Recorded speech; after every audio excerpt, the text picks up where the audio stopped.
I'll ask an organization, what does your cloud footprint look like? And they're like, yeah, we don't know.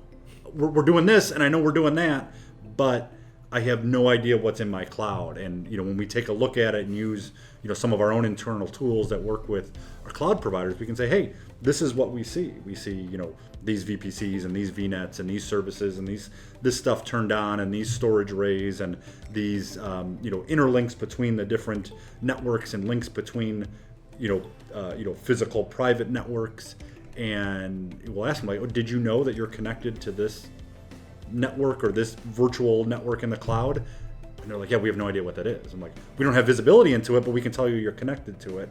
And people don't understand what they're even doing in the cloud. And because of the agility of the cloud, which is really the reason people go to the cloud, it's end of the day, you don't really save a lot of money by going to the cloud.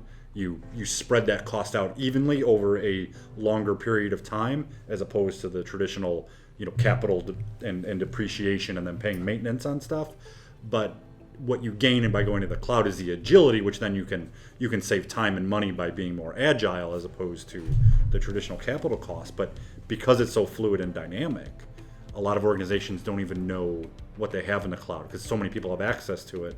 I can spin up a server or a service or anything in the cloud with a couple strokes of a keyboard, and now I've got a web server with an application backend that's exposed to the internet. Before that, you had to buy a server, it had to go through a procurement process, it had to go through a staging process. There were multiple checks and balances to allow that. So you need to have those tools that are automating those checks and balances now in your cloud environment.